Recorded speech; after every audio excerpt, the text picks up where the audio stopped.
اعوذ باللہ من الشیطان الرجیم بسم اللہ الرحمن الرحیم ربی زدنی علما پارہ نمبر 18 آج ہم شروع کر رہے ہیں۔ سب سے پہلے نظر ڈالتے ہیں کل کے جوابات کے اوپر۔ یہ جو کل میں نے آپ سے سوال کیا تھا اس کے بے شمار جوابات ہیں، بے شمار، اور ہر انسان کے ڈیفرنٹ ہیں۔ میں نے آپ سے پوچھا تھا کہ لعب کسے کہتے ہیں۔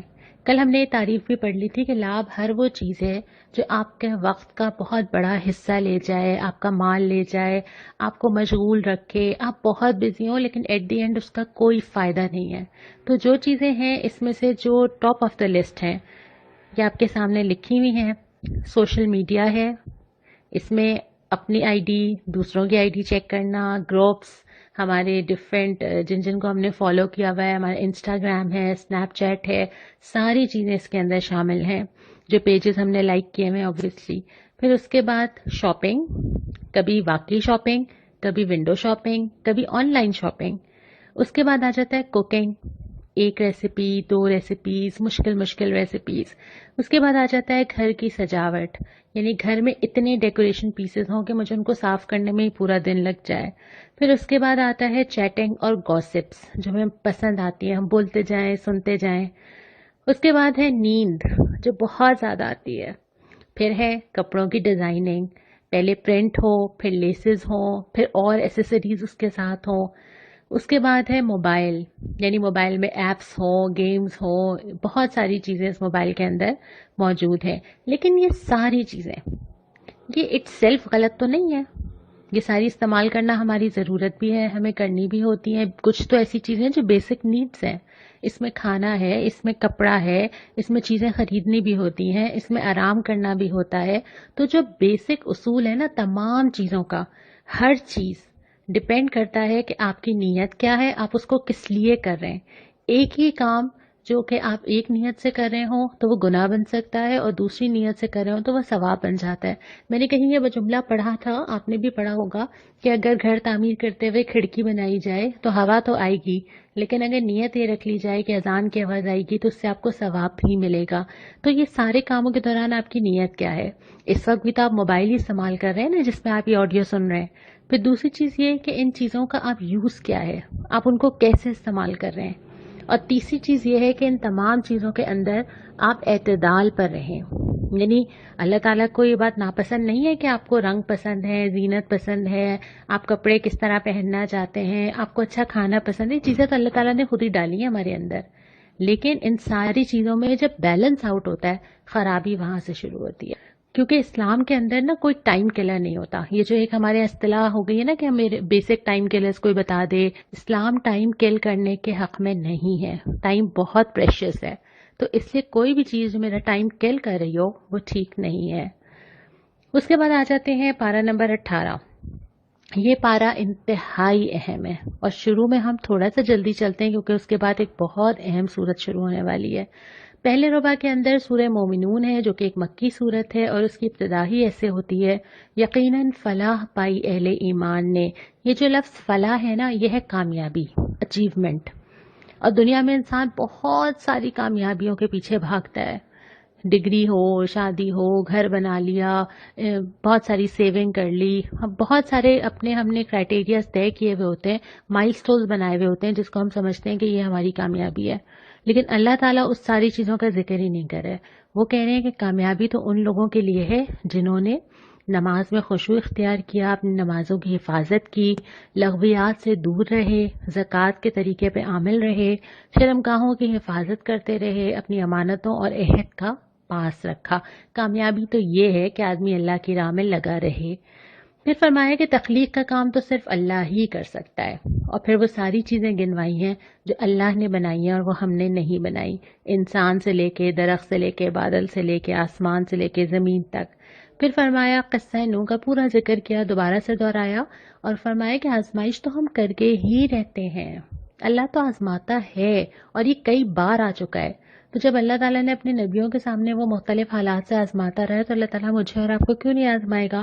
پھر فرمایا کہ ہر قوم اپنی مہلت کا وقت مکمل کرتی ہے، کامیابی یہ ہے کہ انسان نیکی کے راستے پر ہو، جو ہم نے پہلے بات کی کہ یہ مال زیادہ ہونا، اولاد زیادہ ہونا، گھر کا بہت اچھا بن جانا، یہ چیزیں کامیابی نہیں ہے۔ یہ چیزیں طے نہیں کرتی کہ اللہ کے نزدیک کون کامیاب اور کون ناکام ہے۔ اللہ تعالیٰ کے نزدیک تو یہ چیزیں میٹر ہی نہیں کرتی۔ تو اللہ تعالیٰ تو کامیاب اس کو کہتا ہے جو اللہ سے قریب ہے۔ اس کے بعد فرمایا کہ اللہ تعالیٰ کسی کو اس کی طاقت سے زیادہ تکلیف نہیں دیتا، یعنی جس انسان کے اوپر ہمیں لگتا ہے کہ اچھا ہم شاید یہ نہیں کر پائیں گے، ہمیں لگتا ہے کہ نہیں اگر ہم دین پہ چلیں گے میری ہمت نہیں ہے، میری طاقت نہیں ہے، نہیں ایسا نہیں ہے۔ اللہ تعالیٰ آپ سے جو مطالبہ کرتا ہے وہ آپ کی طاقت کے حساب سے ہی کرتا ہے، ہم شاید اپنے آپ کو بہت انڈر ایسٹیمیٹ کرتے ہیں۔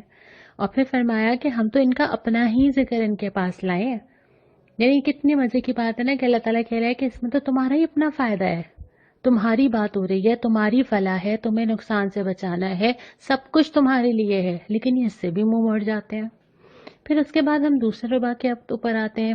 فرمایا کہ اگر ہم ان کی تکلیف دور کر دیں، جس حالت میں یہ ابھی ہیں، جی اللہ کے سامنے دعائیں مانگ رہے ہیں کہ اللہ ہمیں اس وبا سے نکالیے، اس حالات سے نکالیے، اگر ہم یہ دور کر دیں گے یہ پھر کے سرکشی کی طرف چلے جائیں گے۔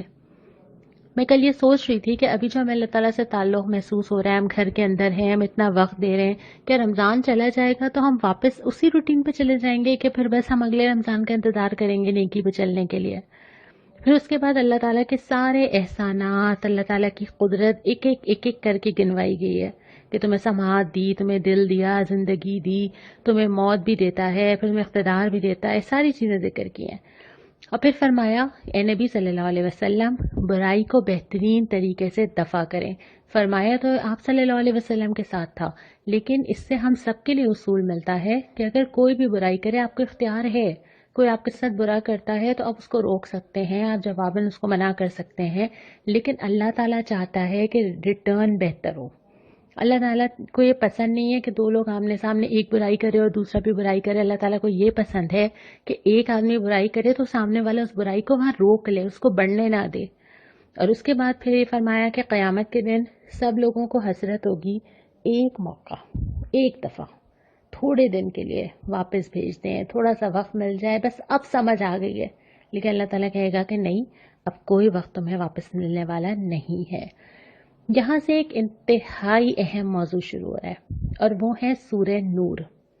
سورہ نور کا یہاں سے آغاز ہو رہا ہے اور یہ وہ صورت ہے جو ان حالات میں نازل ہوئی جب نبی کریم صلی اللہ علیہ وسلم کی زوجہ حضرت عائشہ کے اوپر کردار پر الزام لگایا گیا۔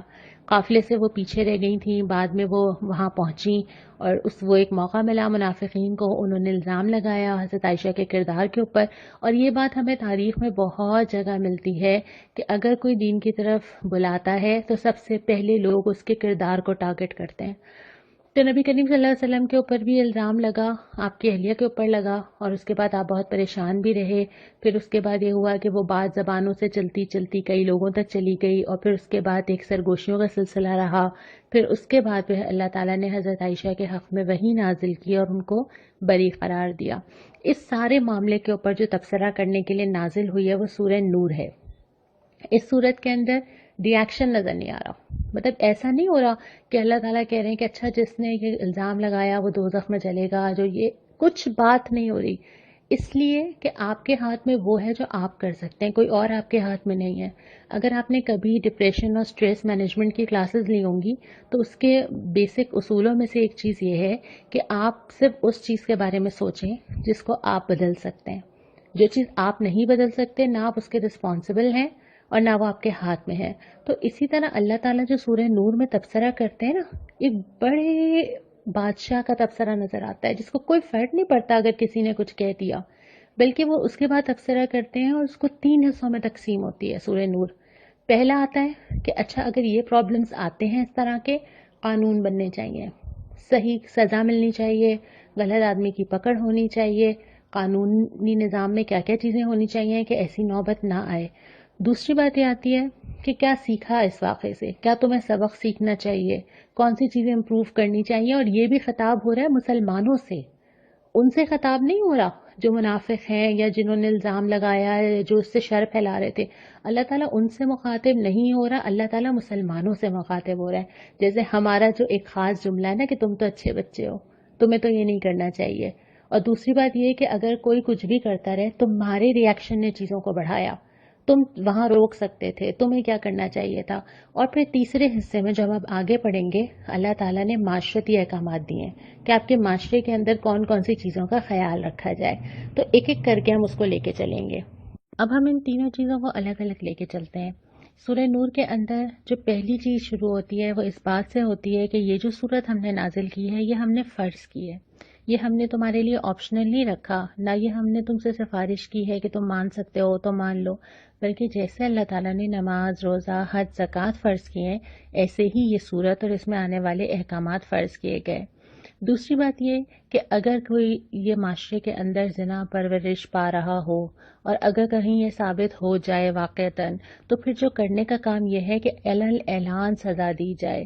یہ جو ہم پریشان ہوتے ہیں نا کہ معاشرے کے اندر چھوٹی بچیوں کے ساتھ زیادتی کے واقعات یا عورت کا محفوظ نہ ہونا، اس کے اوپر اگر ایک فرد کو سزا دے دی جاتی، ایک شخص کو پھانسی لگا کے چوک پہ لٹکا دیا جاتا، کہ آئندہ کے لیے یہ راستہ رک نہیں جاتا. تو اللہ تعالیٰ نے بھی ایسی چیزوں کو اعلان کہا ہے کہ یہ سب کے سامنے ہو تاکہ لوگ اس سے عبرت حاصل کریں. دوسری بات یہ کہ اس طرح کے جتنے بھی جرائم ہیں، معاشرتی جو جرائم ہیں، اس میں ہم کسی کو اس کی پرسنل چوائس کا مارجن نہیں دے سکتے، کیونکہ جب آپ اسلام کے اندر آتے ہیں تو سب سے پہلی چیز ہی یہ کرتے ہیں کہ اپنی پسند، اپنی مرضی اٹھا کے پیچھے رکھ دیتے ہیں اور اللہ کی پسند اور اللہ کی مرضی کا اقرار کر لیتے ہیں. تو اگر آپ نے اللہ تعالیٰ سے کمٹمنٹ کر لی ہے تو اس کے بعد پھر آپ یہ نہیں کہہ سکتے کہ میں جو گناہ کرنا چاہوں یا معاشرے میں جو ہو رہا ہے اس کو پرسنل چوائسز کے اوپر چھوڑ دیا جائے. یہ پاسبل ہی نہیں ہے، کیونکہ آپ جب جس دین میں شامل ہوئے ہیں آپ کو اس کے رولز اینڈ ریگولیشنز ماننے ہیں. آپ کسی انسٹیٹیوٹ میں بھی ایڈمیشن لیتے ہیں تو آپ کو کچھ نہ بھی پسند ہو، آپ کو کچھ نہ بھی سمجھ آ رہا ہو، آپ کو پتا ہوتا ہے کہ آپ کو اس کو فالو کرنا ہے کیونکہ ایڈمیشن آپ نے لیا ہے. تو اسی طرح جب آپ اسلام کے دائرے کے اندر آتے ہیں اس کے بعد آپ یہ نہیں کہہ سکتے کہ اچھا کوئی گناہ کیا گیا اور رضامندی سے کیا گیا تو اس کو جائز قرار دے دیا جائے. یہ ممکن نہیں ہے. باؤنڈریز وہی ہیں جو قرآن دیتا ہے اور اسی کو فالو کرنا ہوگا. اس کے بعد پھر یہ فرمایا کہ اتنا آسان نہیں ہے کہ تہمت لگا دی جائے کسی کے اوپر. آج کل تو بہت آسان ہے نا، آپ نے بس ایک پوسٹ کرنی ہے اور ایک کلک کرنا ہے.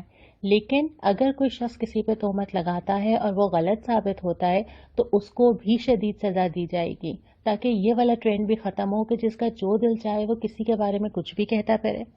اس کے بعد پھر مسلمانوں کی طرف رخ کرنے سے پہلے ایک قانون اور آیا ہے، اور وہ قانون یہ ہے کہ اگر یہ معاملہ میاں بیوی کے درمیان ہو جائے، دوسری چیزوں میں تو یہ ہو سکتا ہے نا کہ معاملہ کسی کے بارے میں سالو نہیں ہو رہا، پتہ نہیں چل رہا، چیزوں کے بارے میں ڈاؤٹ ہے تو شاید چھوڑا جا سکتا ہو، لیکن میاں اور بیوی کے درمیان یہ ممکن نہیں ہے، کیونکہ ایک پوری فیملی، ایک پورا خاندان ہے جو انہوں نے لے کر چلنا ہوتا ہے اور اس کے اثرات نسلوں تک جاتے ہیں. تو اگر دونوں میاں بیوی کے درمیان یہ بات ہو کہ کسی ایک کو یہ یقین ہو کہ اس کے ساتھ اس کا شوہر یا اس کی بیوی مخلص نہیں ہے، تو وہ عدالت میں جائیں گے، قسم کھائیں گے، اقرار کریں گے. یہ مرد بھی لے کے جا سکتا ہے عدالت میں اور عورت بھی لے کے جا سکتی ہے. اور اس کے بعد دونوں قسمیں کھائیں گے اور آخری قسم یہ کھائی جائے گی کہ اگر میں جھوٹا یا اگر میں جھوٹی ہوں تو مجھ پر اللہ کی لعنت ہو. اور اس کے بعد جب وہ یہ قسمیں کھا چکیں گے اور یہ محسوس ہو چکا ہوگا کہ اب ان دونوں کے پاس واپسی کا کوئی راستہ نہیں ہے، تو پھر عدالت کا یہ کام ہے کہ وہ دونوں کے درمیان طلاق کروائے گی، علیحدگی کروائے گی. اور یہ تینوں چیزیں جو ابھی ہم نے پڑھی یہ وہ کام ہیں جو گورنمنٹ لیول پہ ہونے ہیں، لیکن کچھ رسپانسبلٹی تو پرسنل لیول پر بھی بنتی ہے نا، ہم سب کی بھی تو بنتی ہے نا کہ اگر ہم کوئی ایسی بات دیکھیں سنیں تو ہمیں کیا کرنا چاہیے. پہلے تو یہ فرمایا کہ واقع افق کو، اس الزام لگانے کا جو واقعہ تھا حضرت عائشہ کے اوپر، اس کو تم شر نہیں خیر سمجھو. بہت سارے واقعات ایسے ہوتے ہیں جس میں دونوں پہلو ہوتے ہیں. اللہ تعالیٰ شر سے خیر اور خیر سے شر نکالتا ہے اور ہم بہت بعد میں جا کے ریئلائز کرتے ہیں. جیسے ہمارے ابھی کے حالات ہیں، مشکل میں تو ہیں بہت زیادہ، لیکن اس سے بہت ساری پازیٹیو چیزیں بھی آئی ہیں. ہم نے اپنا جائزہ لیا ہے، اپنے اوپر غور کیا ہے، کہاں وقت لگ رہا تھا، پیسہ کہاں جا رہا تھا، ہمیں اپنی فیملیز دوبارہ نظر آنا شروع ہو گئی ہیں، ہم آپس میں ایک دوسرے کے ساتھ ٹائم گزار رہے ہیں، ہم اپنے آپ کو ڈسکور کر رہے ہیں بہت ہی مصروف زندگی کے بعد. تو ہر چیز کے اندر دونوں پہلو ہوتے ہیں. اس واقعے کے اندر سے بھی خیر جو نکلا ہے وہ سورہ نور ہے کہ اللہ تعالیٰ نے وہ احکامات سارے نازل کیے، پھر لوگ کھلے، پھر لوگوں کے آنے والے مسائل کا لوگوں کو اندازہ ہوا، اللہ تعالیٰ نے رہنمائی کی. تو ہر چیز میں صرف شر ضروری نہیں ہے، اس کا کوئی خیر کا پہلو بھی ہو سکتا ہے. دوسری بات یہ کہ جس نے اس میں جتنا حصہ لیا اتنا ہی اس نے گناہ سمیٹا. واقعات تو آتا ہے گزر جاتا ہے، یہ واقعات معاشرے کے اندر بھی ہوتے ہیں، یہ واقعات خاندانوں کے اندر بھی ہوتے ہیں، گھروں کے اندر بھی ہوتے ہیں، کہ کسی بھی بات کو اتنا آسان نہ سمجھا جائے کہ میں نے کہیں سے سنا اور کسی سے کہہ دیا، میں نے کچھ اندازہ لگایا اور کوئی بات پھیلا دی، بلکہ جس نے جتنا حصہ لیا کسی بھی طرح تو وہ اس کا جو ہے وہ گناہ سمیٹے گا. اس کے بعد یہ، تم لوگوں نے نیک گمان کیوں نہیں کیا؟ جو پہلا تم لوگوں کے دل میں خیال آنا چاہیے تھا وہ یہ تھا کہ نہیں، ایسا نہیں ہو سکتا. اور پہلے تم لوگوں کو جو اللہ تعالیٰ نے فرمایا بھی ہے نا، آگے ہم پڑھیں گے، ابھی سورہ حجرات بھی آئے گی، کہ تم لوگوں کا تو کام یہ تھا کہ تم 70 دفعہ نیک گمان کرتے، تم کہتے کہ نہیں ایسا ہو نہیں سکتا، تم لوگوں نے فوراً اس کو قبول کیوں کر لیا. اس کے بعد اگلی چیز یہ تھی کہ جنہوں نے الزام لگایا ہے تو وہ گواہ لائے. ان کے پاس پھر الزام لگانے کے لیے کوئی سالڈ وجہ ہونی چاہیے. ہمارے پاس یہ چیز الٹی ہوتی ہے، ہمارے پاس یہ ہوتا ہے کہ کوئی جو چاہے الزام لگا دے اور اس کے بعد اپنے آپ کو ڈیفینڈ کرنا اس آدمی کا کام ہے کہ وہ بتائے کہ وہ واقعی اس نے ایسا کیا ہے یا نہیں کیا ہے نا. تو اصول تو یہ ہے کہ جو الزام لگانے والا ہوگا اس کے پاس وجوہات ہونی چاہیے، اس کے پاس ثبوت ہونا چاہیے، اور اگر وہ غلط ہوگا تو پھر اس کو بھی سزا کے لیے تیار رہنا چاہیے. پھر ایک اور تنبیہ یہ کی کہ تم لوگ ایک زبان سے دوسری زبان لیتے چلے جا رہے تھے، اور ہم جانتے ہیں نا یہ ہمارے ساتھ ہوتا ہے. یہ جو ہم نے پہلے بھی بات کی تھی کہ جو گوسپس کا شوق ہے، یہ جو شیئر لائک کرنے کا شوق ہے، یہ جو ہم گھنٹوں گھنٹوں گفتگو کرتے ہیں جس میں ہم بہت ساری چیزیں ادھر سے ادھر ادھر سے ادھر ہوتی چلی جاتی ہیں نا. تو ایک تو زبان کا پہلے بھی آیا تھا کہ زبان کی حفاظت کرنا بہت ضروری ہے. دوسری بات یہ کہ خاص طور پہ جب کسی کی عزت کا معاملہ ہو، بہت سارے معاملات ایسے ہوتے ہیں جس میں ہم اگر اظہار خیال نہ کریں تو کوئی فرق نہیں پڑتا. بہت ساری چیزیں ایسی ہوتی ہیں جو ہم آگے بات نہ کریں تو کوئی فرق نہیں پڑتا. اور بعض دفعہ یہ بھی ہو سکتا ہے کہ ہمیں جو چیز معلوم ہوئی ہے وہ سچ ہے، ضروری نہیں ہے کہ ہم جھوٹ ہی آگے کہیں، لیکن بعض سچ بھی اگر آگے نہ کہے جائیں تو کوئی فرق تو نہیں پڑتا. بعض واقعات پتہ چل جائے آپ کو، فیملیز کے اندر آپ کو کچھ چیزیں پتہ چل گئی ہیں، کسی کے کوئی پرابلمز ہیں جو آپ کو پتہ چل گئے ہیں، دو لوگوں کے درمیان میں کوئی ایشوز ہیں جو ہمیں معلوم ہو گئے ہیں، کیا ضروری ہے کہ ڈسکس کیا جائے؟ کیا ضروری ہے کہ وہ چیز میری زبان سے کہیں اور ضرور جائے؟ یہاں پہ اللہ تعالیٰ نے اس کو روکا ہے. اس کے بعد پھر ہم آگے آتے ہیں، پھر آتے ہیں معاشرتی احکامات. ایک چیز ہو گئی جو حکومت نے کرنی تھی، ایک تھی جو پرسنل لیول پہ کرنی تھی، ایک وہ ہے جو معاشرے کے اندر چیزیں بدلنے کی ضرورت ہے کہ ہمارے ہاں کچھ چیزیں رواج پا جائیں تاکہ جو ہے وہ کچھ حدود اور قیود برقرار رہیں. پہلی چیز یہ تھی کہ یہ حضرت ابو بکر صدیق نے وہ کسی کی مدد کیا کرتے تھے اور اس کے بعد انہوں نے قسم کھائی کہ میں مدد نہیں کروں گا کیونکہ انہوں نے حضرت عائشہ پہ الزام لگانے والوں کا ساتھ دیا ہے. تو اس پہ اللہ تعالیٰ نے آیت دی تھی کہ نہیں تم ایسا نہ کرو. جو لوگ کسی صاحب حیثیت ہوں اور کسی کی مدد کر رہے ہوں تو وہ اپنی مدد جاری رکھیں. اور سوال یہ کیا ہے، تم نہیں چاہتے کہ اللہ تمہارے ساتھ رحمت کا سلوک کرے؟ ہم چاہتے ہیں نا کہ اللہ تعالیٰ ہماری ساری چیزیں چھوڑ دے، ہم جو کرے معاف ہو جائے، لیکن لوگوں کے ساتھ ہم یہ معاملہ کرنے پہ تیار نہیں ہیں. لوگوں کی ہم چھوٹی سے چھوٹی چیز معاف کرنے پہ تیار نہیں ہیں. تو جو معاملہ جو حدیث بتاتی ہے نا، جو زمین والوں پہ رحم کرے گا آسمان والا اس کے اوپر رحم کرے گا، تو وہی معاملہ ہم لوگوں کے ساتھ بھی کریں. اگلی چیز ہے کہ بلا اجازت گھروں میں داخل ہونے کی ممانعت. اس سے بہت ساری چیزیں نکلتی ہیں. ایک تو یہ ملتا ہے کہ آپ گھروں کے اندر جائیں تو آپ اجازت لیں، اور اگر اجازت نہ ملے تو آپ خوش دلی کے ساتھ واپس آ جائیں. اس پہ اعتراض نہ کریں کہ کیوں اجازت نہیں دی جا رہی. دوسری بات یہ کہ کتنی دفعہ اس کی بہت ساری ہمیں شرح میں ڈیٹیلز ملتی ہیں کہ 3 دفعہ پکارا جائے. اب اگر آپ اس کو 3 دفعہ بیل بجانے پہ کر لیجئے کہ 3 دفعہ بجائی جائے، اور اگر 3 دفعہ جواب نہیں آتا تو پھر آپ خوش دلی سے واپس آ جائیں. دوسری بات، اس میں بہت ساری چیزیں اس کی ذیل میں آ جاتی ہیں. اس کا مقصد یہ ہے کہ کسی بھی شخص کی پرسنل پرائیویسی یا پرسنل سپیس کا خیال رکھا جائے. اب اس کے اندر یہ بھی آتا ہے کہ آپ کسی کے گھر جھانک رہے ہیں، آپ کے گھر سے کسی کے گھر نظر آتا ہے تو آپ جھانک جھانک کے دیکھ رہے ہیں کہ وہاں پہ کیا ہو رہا ہے.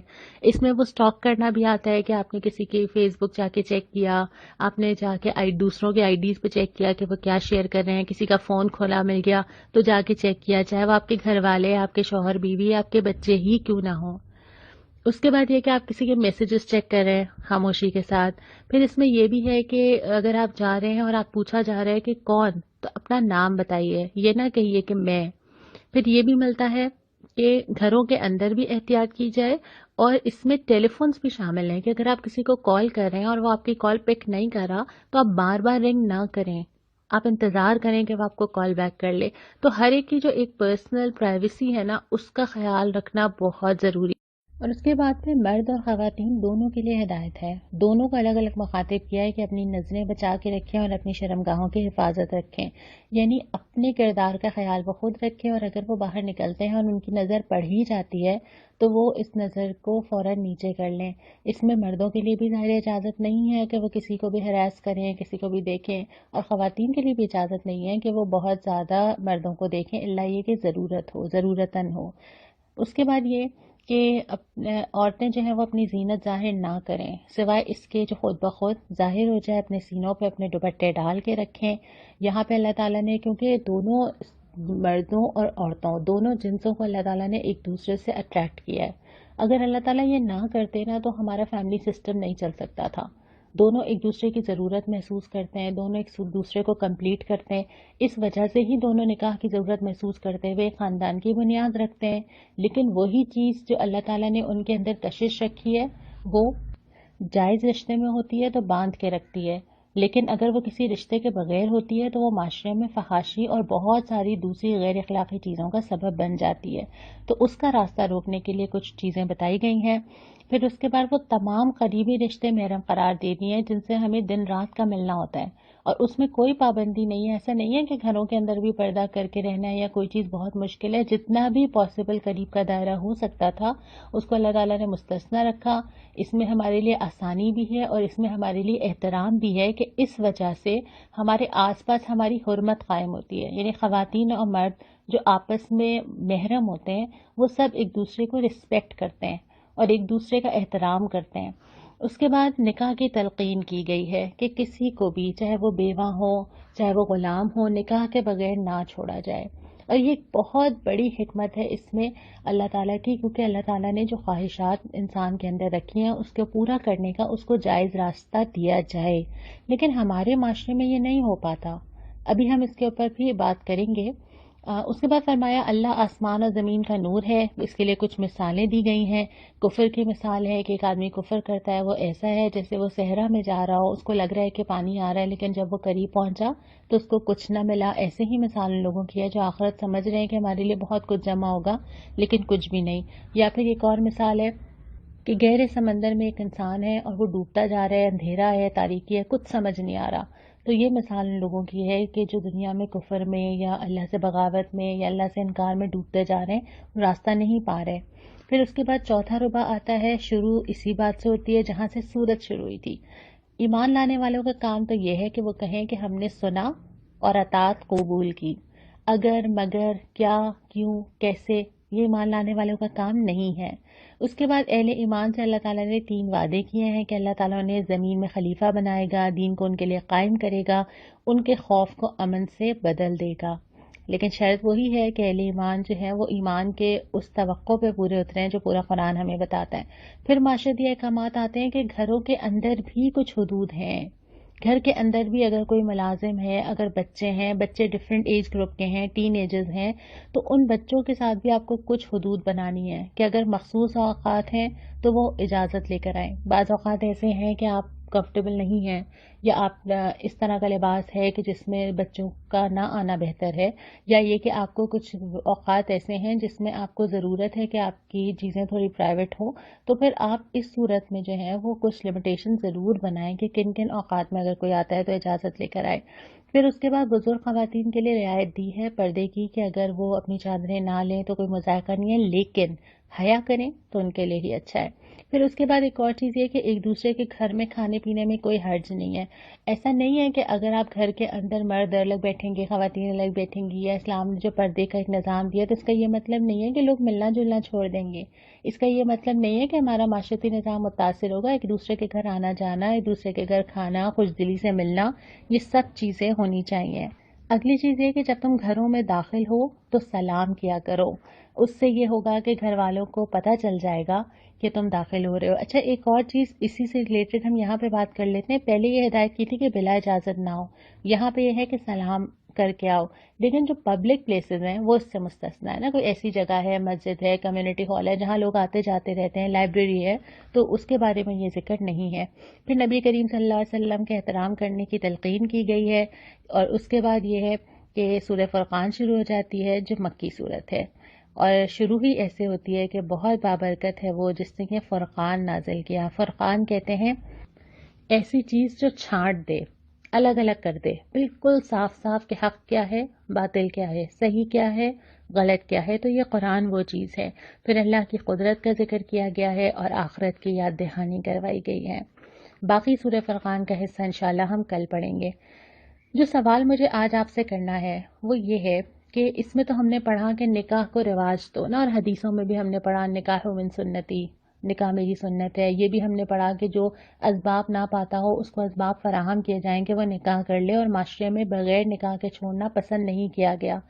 کیا وجہ ہے کہ ہمارے ہاں نکاح ایک بہت مشکل چیز ہے؟ یعنی کس چیز نے مشکل بنا دیا ہے؟ آپ مجھے بتائیے کہ وہ کون سی چیزیں ہیں جس کی وجہ سے آج کل شادی کرنا یا نکاح کرنا بہت مشکل کام بن چکا ہے. جو دعا تھی وہ آج 3 دعائیں آئی تھیں، تینوں ہی سورہ مومنون میں سے تھیں. اس میں سے جو ایک دعا وہ ہم پڑھ کے اختتام کرتے ہیں، آپ ضرور یہ دعائیں یاد کر رہے ہوں گے. ربی اعوذ بک من ہمزات الشیاطین واعوذ بک ربی ان یحضرون. اے اللہ، میں تیری پناہ مانگتی ہوں شیاطین کے اکسانے سے اور اس بات سے بھی کہ وہ میرے پاس آئیں. اللہ تعالی ہمیں شیاطین کے شر سے اور اپنے نفس کے شر سے اپنی پناہ میں رکھے. وآخر دعوانا ان الحمد للہ رب العالمین.